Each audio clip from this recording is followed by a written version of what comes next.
الحمد لله والصلاة والسلام على رسول الله. أعوذ بالله من الشيطان الرجيم. بسم الله الرحمن الرحيم. وما من دابة في الأرض إلا على الله رزقها ويعلم مستقرها ومستودعها كل في كتاب مبين. یہ 12واں سپارہ ہے اور سورۃ ہود ہے. سورہ ہود میں اللہ تعالیٰ نے انبیاء علیہ السلام کی جو دعوت توحید اس کا ذکر کیا ہے،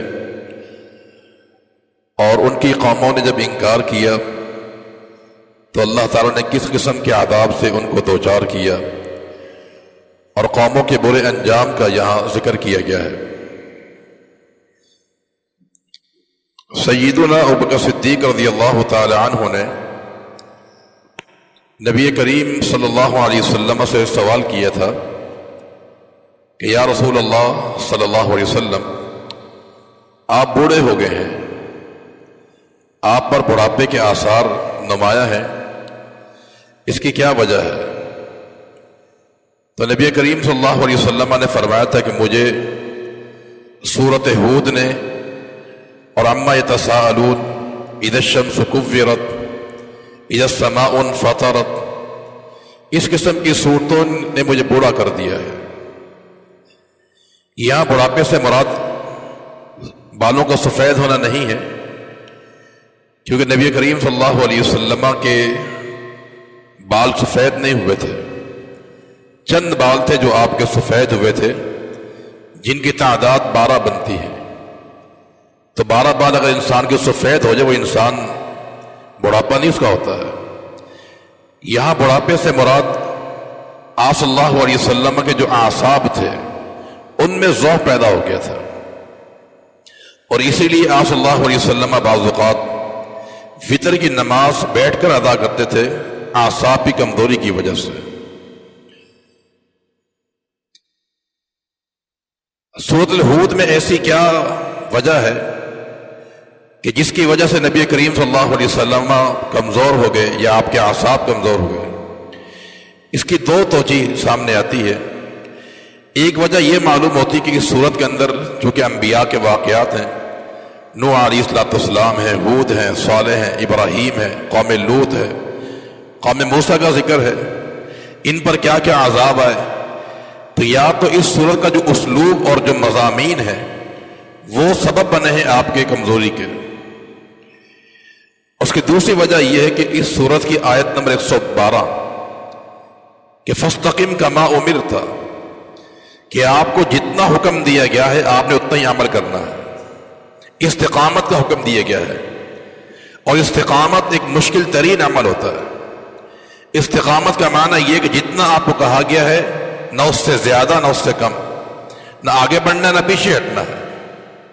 یہ بہت مشکل کام ہوتا ہے. تو استقامت کی جو یہ آیت تھی، اس آیت نے آپ کو بوڑھا کر دیا تھا، کمزور کر دیا تھا. کیونکہ ہوتا ہے ایسا ہی عموماً، یا انسان عمل میں آگے بڑھ جاتا ہے یا انسان پیچھے رہ جاتا ہے. جیسے یہودیوں نے کیا کیا تھا، وہ انتہائی آگے بڑھ گئے، اور عیسائیت جو ہے وہ رہبانیت میں چلے کے پیچھے ہٹ کے. وہ افراط و تفرید کے درمیان استقامت کا نام ہے. تو یہ آیت نمبر 112 نے اس کے ترجمے اور مضمون نے اللہ کے پیغمبر کو بوڑھا کر دیا تھا. اس کے بعد رب العالمین نے فرمایا کہ وَمَا مِن دَابَّةٍ فِي الْأَرْضِ إِلَّا عَلَى اللَّهِ رِزْقُهَا، کہ زمین پہ جو بھی جاندار ہے اس کی روزی اللہ تعالیٰ کے ذمے ہے. خواہ وہ انسان ہو، کیڑے مکوڑے ہوں، حیوانات ہوں، چرند پرند ہیں، جو بھی چیز زمین پر چلتی ہے اس کی کفالت اللہ تعالیٰ کے ذمے ہے. اور نبی کریم صلی اللہ علیہ وسلم کا فرمان بھی ہے کہ یا ایھا الناس، اے لوگو، اللہ سے ڈرو اور رزق تلاش کرو، لیکن پاکیزہ ہونا چاہیے. کوئی بھی نفس اس وقت تک دنیا سے نہیں جائے گا جب تک اپنی روزی مکمل نہ کر لے. تو روزی کی ذمہ داری رب العالمین کے پاس ہے، وہ ہر چیز کو رزق مہیا فراہم کرتا ہے. لیکن اس کا مطلب یہ بھی نہیں کہ انسان اسباب اختیار نہ کرے. اسباب اختیار کرنے چاہیے، اسباب روزی کی اختیار کرنا یہ توکل کے منافی نہیں ہے کہ انسان ہاتھ پہ ہاتھ رکھ کے بیٹھا رہے گھر کے اندر کہ روزی اللہ کے ذمے ہے، وہ مجھے گھر پہنچا دے گا۔ رزق اللہ کے ذمے ہے، لیکن اس کے حصول کے لیے انسان کو اسباب اختیار کرنے پڑیں گے، گھر سے نکلنا پڑے گا، کام پہ جانا پڑے گا اس کو۔ اور یہ بھی یاد رہے کہ جتنے بھی یہ رزق کے اسباب ہیں یہ محض اسباب ہیں، اسباب پہ انسان کو توکل نہیں کرنا چاہیے۔ بعض اوقات ایسا بھی ہوتا ہے کہ انسان سارے اسباب اختیار کر لیتا ہے، روزی پھر بھی انسان کو ملتی نہیں ہے۔ کتنے ایسے مزدور طبقہ ہے جو بیچارہ صبح سے نکلتا ہے گھر سے، شام تک ہوتا ہے لیکن کچھ ملتا نہیں ان کو۔ تو اسباب پہ بھروسہ نہیں کرنا ہے، اسباب ایک ذرائع ہیں، ذریعہ ہے معاش کے لیے، بھروسہ اللہ کی ذات پر کرنا چاہیے۔ تو بعض اوقات سارے اسباب ہوتے ہیں پھر بھی انسان کو روزی نہیں ملتی، اور بعض اوقات کوئی سبب نہیں ہوتا ہے گھر میں روزی انسان کو مہیا ہو جاتی ہے۔ تو اصل چیز جو ہے اللہ کی ذات پہ بھروسہ کرنا ہے، اسباب پر بھروسہ نہیں کرنا چاہیے۔ اس کے بعد اللہ تعالیٰ نے انبیاء میں جو واقعات ذکر کیے ہیں ان میں فرمایا کہ وَلَقَدْ أَرْسَلْنَا نُوحًا إِلَىٰ قَوْمِهِ، ہم نے بھیجا نوح علیہ السلام کو ان کی قوم کی طرف۔ دیکھیں نوح علیہ السلام سے قبل حضرت آدم کا زمانہ تھا، حضرت آدم کے زمانے میں شرک نہیں تھا۔ اللہ کے نبی کا فرمان ہے، ابن عباس فرماتے ہیں کہ حضرت آدم اور نوح کے درمیان 10 صدیوں کا فاصلہ ہے، اور کلہم علی الاسلام، یہ 10 صدیاں اس میں مکمل اسلام تھا، کوئی شرک نہیں تھا۔ شرک کا آغاز قوم نوح کے اندر ہوا تھا، تو اللہ نے نوح علیہ السلام کو رسول بنا کے بھیجا ان کی قوم کی طرف۔ جب آپ وہاں ان کے پاس پہنچے ان کو دعوت دی کہ اللہ تعبدوا الا اللہ، ایک اللہ کی عبادت کرو۔ قوم نے 2 باتیں کہی۔ پہلی بات یہ کہی نوح علیہ السلام کو کہ تم تو ہم جیسے بشر ہی ہو، ایک یہ اعتراض کیا کہ تم بشر ہو ہم جیسے، اور نمبر 2 کہا تیرے پیروکار کمتر لوگ ہیں۔ یہ 2 اعتراض کیے۔ نوح علیہ السلام نے ان کو جواب دیا۔ پہلا جواب یہ دیا کہ ٹھیک ہے میں بشر ہوں، لیکن ان کنت علی بینۃ من ربی، میرے پاس اپنی نبوت کے دلائل موجود ہیں۔ اور فرمایا کہ وآتانی رحمۃ من عنده، اور اللہ نے مجھے نبوت خود عطا فرمائی ہے، یہ آباء و اجداد کا ورثہ میرے پاس نہیں ہے۔ اور تیسری بات یہ فرمائی کہ لا اسألکم علیہ مالا، میں اس تبلیغ پر، اس دعوت پر تم سے کوئی اجر نہیں مانگتا ہوں، بے لوث دعوت میں دیتا ہوں۔ لیکن اس قوم نے نبی کی بات نہ مانی، استہزاء اور مذاق اڑایا۔ لیکن نوح علیہ السلام نے تحمل اور برداشت کیا، 950 سال اس قوم کو دعوت دی، کوئی تھکاوٹ کا اظہار نہیں کیا، ہمت نہیں ہاری آپ نے۔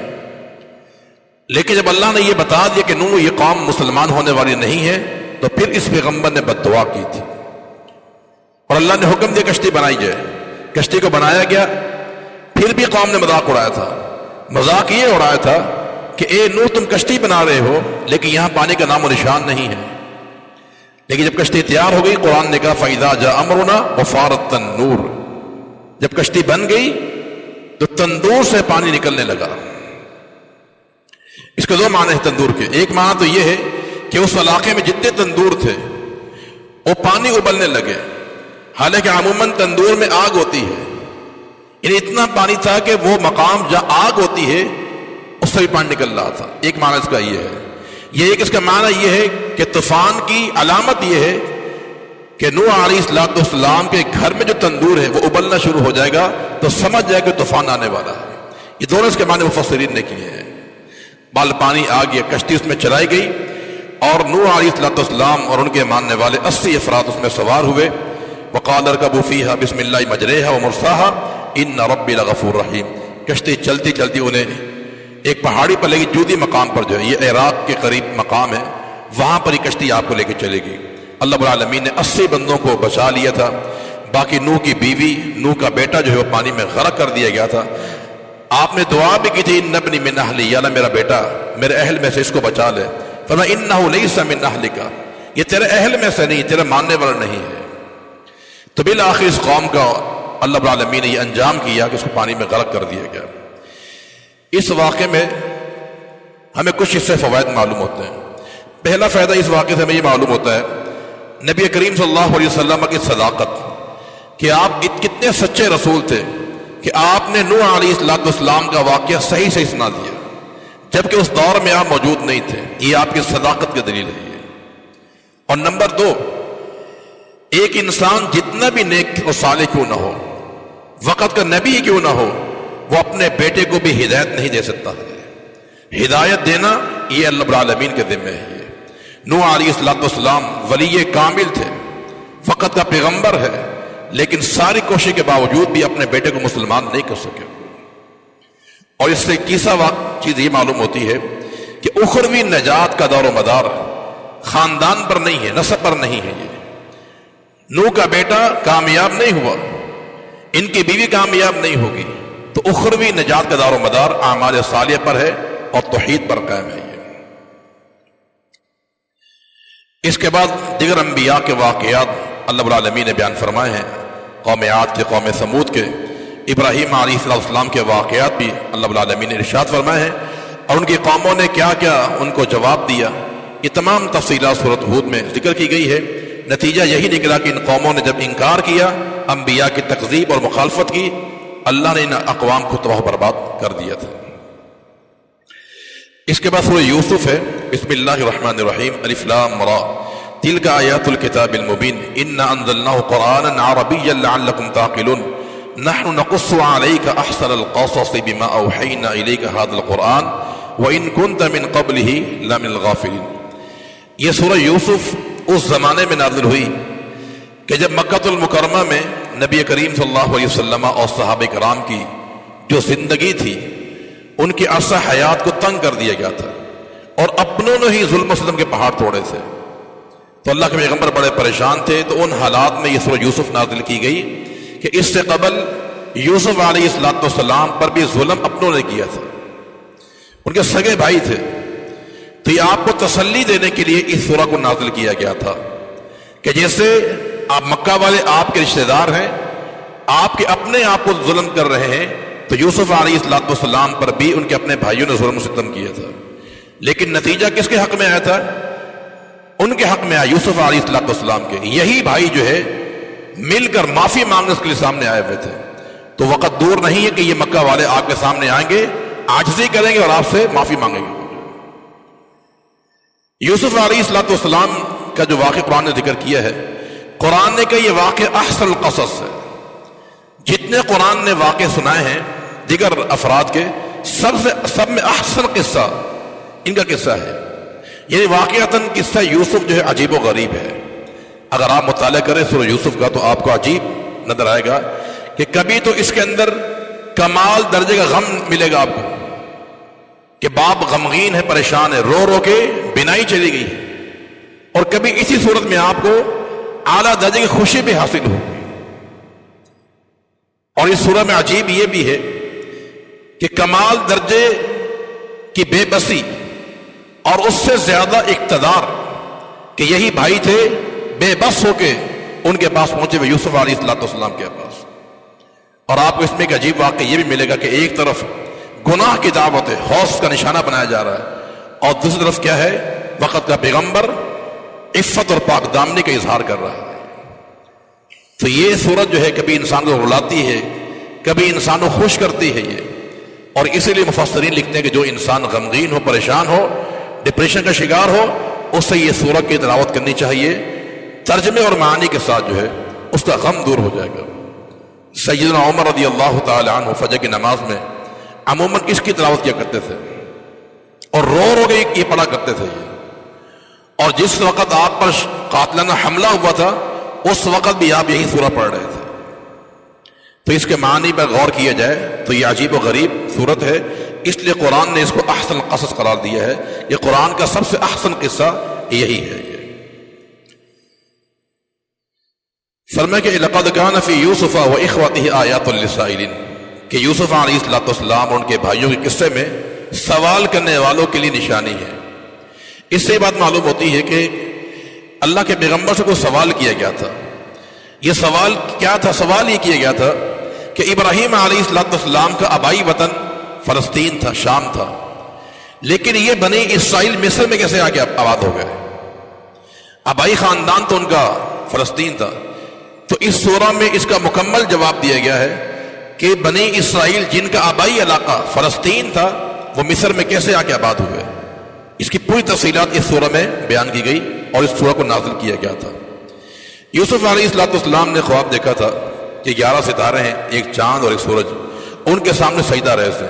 جب یہ خواب دیکھا تو اپنے والد یعقوب علیہ السلام کو ذکر کیا تو والد سمجھ گئے کہ یہ بیٹا جو ہے میرا جانشین بننے والا ہے، تو ان کی محبت مزید بڑھ گئی کہ اسے نبوت ملنے والی ہے، اور ساتھ یہ تاکید کی کہ بیٹا یہ خواب ہم بھائیوں کو مت بتانا، کیونکہ شیطان انسان کا اصلی دشمن ہے، کہیں تمہیں نقصان نہ پہنچا دے۔ اس سے یہ بات معلوم ہوتی ہے کہ بعض خواب ایسے ہوتے ہیں جن کو مخفی رکھنا ضروری ہوتا ہے، اور اس سے یہ بات بھی معلوم ہوتی ہے کہ انسان کو بتا دینا چاہیے کہ آپ کسی کوئی چیز نہ بتانا، آپ کو نقصان ہو سکتا ہے، تو ضروری ہے کہ کوئی کسی مسلمان کو نقصان سے بچایا جائے۔ لیکن بہرحال یہاں معاملہ عجیب ہوا کہ یوسف علیہ السلام کے تعلق سے جو اندیشہ تھا یعقوب علیہ السلام کا وہ کامیاب ہوا کہ یہ بھائی ان کے دشمن بن گئے تھے، اور دشمنی کی وجہ یہ تھی کہ جب خواب دیکھا تھا یوسف علیہ السلام نے تو باپ کی محبت مزید بڑھ گئی تھی، اور یہ بھائیوں سے ہضم نہیں ہوا کہ ہم طاقتور ہیں، کماتے ہم لوگ ہیں، لیکن باپ کے لیے محبت کا جذبہ یوسف کے لیے علیہ السلام، لہذا یہ حسد بھائیوں کو کھا گیا، تو یوسف علیہ السلام کو قتل کرنے کا ارادہ کیا، اور اسی چیز کو سبب بنا کر انہوں نے یوسف علیہ السلام کو ساتھ لے جانے کا ذکر کیا اپنے والد سے کہ اس کو آپ ہمارے ساتھ بھیج دیں، یہ جائے گا، کھیلے گا، کودے گا، کھائے پیے گا۔ لیکن یوسف علیہ السلام کے والد محترم کو اندیشہ تھا کہ کہیں ایسا نہ ہو کہ میرے بیٹے کو بھیڑیا نہ کھا جائے، لیکن بہرحال بیٹوں نے کافی تسلی دی آپ کو، اور یہ باور کرایا کہ نہیں ہم ایک طاقتور ہیں، ہمارے ہوتے ہوئے یوسف کو نقصان نہیں ہوگا۔ تو چنانچہ یوسف علیہ السلام کو بھائی ساتھ لے جانے میں کامیاب ہو گئے۔ قرآن نے کہا ارسلہ معنا غدا یرتع ویلعب، کہ اس کو ہمارے ساتھ بھیج دیجئے، یہ کھائے گا بھی اور کھیلے گا بھی۔ اس کا معنی کھیل کود بچے کی فطرت کے اندر ہے، اور اس لیے پیغمبر نے منع بھی نہیں کیا کھیلنے سے، اندیشہ تھا کہ بھیڑیا نہ کھا جائے۔ تو یہ جو کھیل ہوتی، تفریح ہوتی ہے، یہ بچے کی طبیعت میں شامل ہوتی ہے، اس سے منع نہیں کرنا چاہیے۔ ہاں کسی کھیل میں شرعی قباحت نہ ہو، وہ کھیل محرمات پر قائم نہ ہو، تو کوئی حرج کی بات نہیں، بچہ وہ کھیل کھیل سکتا ہے۔ قصہ مختصر یہ ہے کہ لے کر چلے گئے بھائی، اور وہاں جا کے انہوں نے کنویں میں ڈال دیا، اور قرآن نے کہا وجاءوا اباہم عشاء یبکون، رات کو روتے ہوئے آئے، یہ عشاء کا ٹائم جو ہے، یہ رات کو آنے کا مطلب کیا تھا؟ دن میں بھی آ سکتے تھے، رات میں آنے کا مطلب یہ تھا دھوکہ دینے کے لیے کہ اندھیرا ہوگا تو ہمارے والد ہمارے رونے کا انداز معلوم نہیں کر سکیں گے، کیونکہ جھوٹا رونا بھی ایک بڑا مشکل ہوتا ہے یہ۔ تو رات کی تاریکی میں وہ لوگ آئے تھے تاکہ اندھیرا ہوگا تو ہمارے والد کو یہی تاثر ملے کہ ہم رو رہے ہیں۔ تو روتے ہوئے اپنے والد کے پاس آئے اور قصہ بیان کیا کہ یوسف کو بھیڑیا کھا گیا ہے۔ امام وقیع بن جراح رحمۃ اللہ علیہ علماء محدثین میں سے ہیں، انہوں نے کتاب لکھی ہے، اس کا نام ہے اخبار القضات، قاضیوں کے واقعات پر کتاب لکھی انہوں نے۔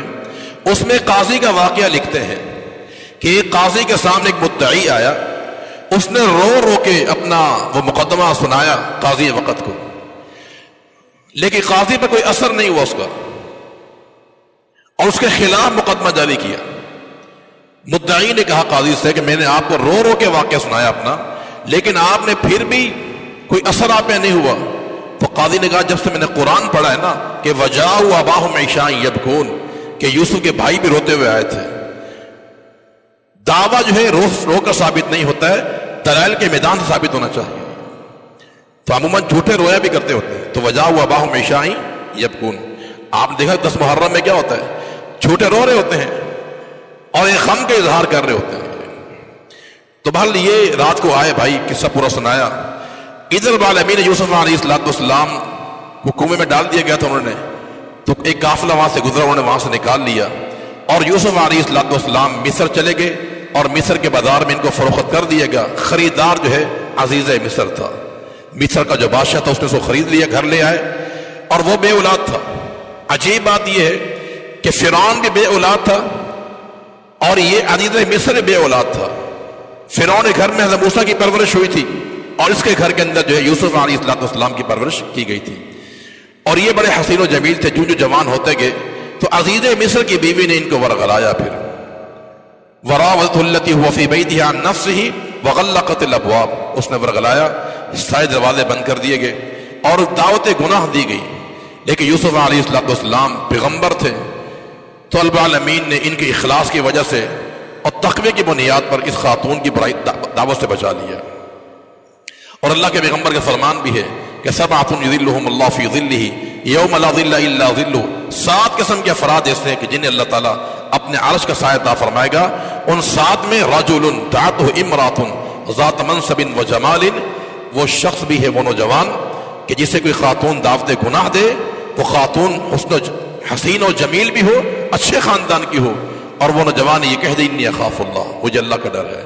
جس نے ایک دفعہ زندگی میں کردار ادا کر دیا، کل قیامت قائم ہوگی، دنیا حساب و کتاب کے جھمیلوں میں ہوگی، اللہ اس نوجوان کو عرش کا سایہ عطا فرمائے گا۔ تو یوسف علیہ السلام نے بھی ایک کردار ادا کیا اور دعوت گناہ قبول نہیں فرمائی۔ پھر وہ بھاگے، وہ خاتون پیچھے پیچھے بھاگی، تو سامنے اس خاتون کا شوہر آ گیا عزیز مصر، اپنی برائی چھپانے کے لیے الزام تھوپ دیا یوسف علیہ السلام کو کہ اس نے آپ گھر میں رہ کر برائی کا ارادہ کیا۔ اور جب تحقیق کی گئی تو ایک گواہ نے گواہی دی کہ نہیں، غلطی جو ہے تمہاری بیوی کی ہے۔ اور وہ عزیز مصر بھی جان گیا اور اس لیے کہا یوسف اعرض عن ھذا، اے یوسف اس قصے کو بھول جاؤ، اور بیوی سے کہا واستغفری لذنبک، تم نے گناہ کیا ہے استغفار کرو۔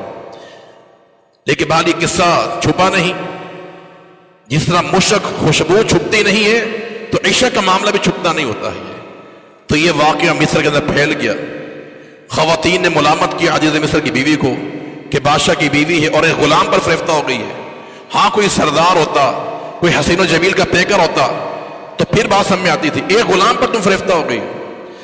تو عزیز مصر کی بیوی نے کہا کہ ٹھیک ہے، ان کی سب خواتین کی دعوت کی اور تکیے لگا دیے، فرش لگا دیا گیا، اور ان کے سامنے اس نے پھل رکھ دیے اور چھریاں ان کے ہاتھ میں پکڑا دی گئی۔ پھر یوسف علیہ السلام کو جب لایا گیا تو خواتین جب یوسف کو دیکھا وہ اتنی مدہوش ہوئی کہ ان کے ہاتھ میں جو پھل پکڑے تھے بجائے ان کو کاٹنے کے اپنے ہاتھ کی انگلی کاٹ ڈالی۔ اللہ رب العالمین نے بڑا حسن و جمال ان کو عطا فرمایا تھا یوسف علیہ السلام کو۔ جب اس نے دیکھ لیا کہ خواتین جو ہے بہت زیادہ اس میں مصروف ہو گئی ہیں، اس نے بے شرمی کے سارے پردے ہٹا دیے، کہا یہ فرشتہ ہے، وہ کتنا حسین و جمیل ہے۔ پھر کہا اگر اس نے میری دعوت پوری نہ کی، گناہ نہ کیا، تو اگر تو نہ کیا تو اس کو پابند سلاسل کر دوں گی، میں جیل میں ڈال دوں گی۔ یوسف علیہ السلام نے دعا کی ہے اللہ جیل میں جانا مجھے زیادہ پسند ہے برائی کرنے سے جو ہے، یعنی ایک طرف انسان کے سامنے معصیت ہو اور ایک طرف مصیبت ہو، تو انسان کو مصیبت کو ترجیح دینی چاہیے معصیت پر جو ہے۔ یا یوسف علیہ السلام نے مصیبت برداشت کر لی لیکن معصیت کا ارتکاب نہیں کیا۔ پھر جیل میں گئے، جیل میں 2 ساتھی آپ کو ملے، ان کا ایک خواب کا معاملہ تھا۔ خواب یہ تھا ان میں سے ایک انسان ساقی تھا، شراب پلانے والا، اور ایک نان بھائی تھا، روٹی پکانے والا، اور دونوں بادشاہ کے خاص آدمی تھے۔ خواب یہ دیکھا تھا کہ جو ساقی ہے اس نے میرے خواب میں دیکھا کہ میں شراب نچوڑ رہا ہوں، اور جو نان بھائی تھا اس نے کہا کہ میں نے دیکھا کہ میرے سر پہ روٹی کا ٹوکرا ہے اور پرندے سے کھا رہے ہیں آ کر جو۔ اس کی تعبیر آپ بتائیں۔ آپ نے کہا تعبیر بتاؤں گا لیکن اس سے پہلے میری بات سننی پڑے گی آپ کو۔ آپ نے جیل کے اندر بھی دعوت دی توحید کی جو ہے، یہ پیغمبرانہ شان ہوتی ہے کہ پیغمبر جو ہے دعوت کے فریضے سے کبھی بھی بے خبر نہیں ہوتے ہیں۔ جیل کے اندر بھی جو ہے یوسف علیہ السلام نے دعوت دی دونوں کو جو ہے۔ پھر آپ نے تعبیر بتائی کہ جو تم میں ساقی ہے وہ بچ جائے گا اور جو نان بائی ہے اس کو سولی پہ لٹکا دیا جائے گا، اور پھر ایسا ہی ہوا، ان دونوں کو چھوڑ دیا گیا۔ تو آپ نے ساقی سے کہا تھا کہ تم بادشاہ کے پاس جانا اور بتانا کہ یوسف جو ہے جیل کے اندر بے قصور پڑا ہوا ہے، لیکن وہاں سے نکلا اور یہ بتانا بھول گیا۔ تو عزیز مصر نے خواب دیکھا، خواب یہ دیکھا کہ 7 موٹی موٹی فربا گائے ہیں اور 7 جو ہیں پتلی دبلی گائے ہیں۔ جو پتلی دبلی گائے ہیں وہ موٹی گائے کو کھا رہی ہیں، اور 7 بالیاں سبز ہیں اور 7 خشک بالیاں ہیں۔ آپ نے عزیز مصر نے یہ خواب کی تعبیر پوچھی درباریوں سے، تو درباری کو اس کا جواب نہیں ہے۔ ان میں وہ ساقی بیٹھا ہوا تھا، اس کے ذہن میں اچانک یوسف کا آیا کہ اس نے ہمیں بھی خواب کی تعبیر بتائی تھی۔ تو بادشاہ سے کہا اگر آپ مجھے اجازت دیں میں اس خواب کی تعبیر پوچھ کے آتا ہوں یوسف علیہ السلام۔ وہ جیل میں آیا، پھر بتایا کہ 7 موٹی گائے ہیں 7 پتلی گائے ہیں، جو پتلی ہیں وہ کھا رہی موٹی گائے کو جو ہے، 7 سبز بالیاں ہیں 7 خشک بالیاں ہیں۔ تعبیر بتائیں اس کی۔ یوسف علیہ السلام کو خواب کی تعبیر کا علم دیا گیا تھا، آپ نے تعبیر یہ بتائی کہ تم 7 سال تک کاشتکاری کرو۔ آپ نے یہ سمجھا تھا کہ جو 7 موٹی گائے ہیں مانا کہ 7 سال خوشحالی کے آئیں گے، اور 7 پتلی گائے ہیں مانا کہ 7 سال کے حسالی کے تم پر آئیں گے۔ فرمایا کہ جاؤ تم کاشتکاری کرو 7 سال تک جو ہے، اور جتنی بھی اناج اور دانے پیدا ہوں اس کو بالیوں سے نکالنا نہیں ہے، بلکہ بالیوں کے اندر رہنے دیں تاکہ محفوظ رہیں، اور جتنا کھانا اتنا لے لینا۔ اس کے بعد تم پہ 7 سال کے حسالی کے آئیں گے، اور یہ جو تمہارے پاس جو ذخیرہ پڑا ہے یہ تمہارا اس وقت تمہارے کام آئے گا۔ اس کے بعد 1 سال اور آئے گا، اس میں تمہارے پاس خوب فراوانی ہوگی۔ یہ خواب کی تعبیر بتائی، معقول تھی، صحیح تھی، تو بادشاہ کو بہت پسند آئی۔ تو بادشاہ نے کہا اس کو میرے پاس بلا کر لے کر آؤ۔ اب جب دیکھا کہ یوسف علیہ السلام نے کہ بادشاہ مجھ پر راضی ہے، خوش ہے، تو آپ نے اس کی عنایت پر قبول نہیں کیا باہر نکلنے کو، بلکہ اپنا کردار مزید صاف کرنے کے لیے پیغام بھیجا کہ ان خواتین سے پوچھیں جنہوں نے اپنی انگلی کاٹ ڈالی تھی کہ مجرم کون ہے، قصور کس کا ہے، کوتاہی کس نے کی ہے۔ تو اس موقع پر عزیزہ مصر کی بیوی نے اقرار کیا تھا کہ غلطی ہماری ہے، یوسف علیہ السلام اس سے بری ہیں، اس نے کوئی غلطی نہیں کی ہے۔ جب یہ کردار سامنے آیا تو پھر یوسف علیہ السلام کو جیل سے نکال دیا گیا تھا، اور پھر مزید واقعات 13ویں سپارے کے اندر ہے۔ اس کے بعد پھر کیا کیا مسائل ہوئے انشاءاللہ اس کا ہم ذکر آئندہ درس میں کریں گے۔ اللہ تعالی ہمیں کتاب و سنت پہ عمل کرنے کی توفیق عطا فرما دے۔ وآخر دعوانا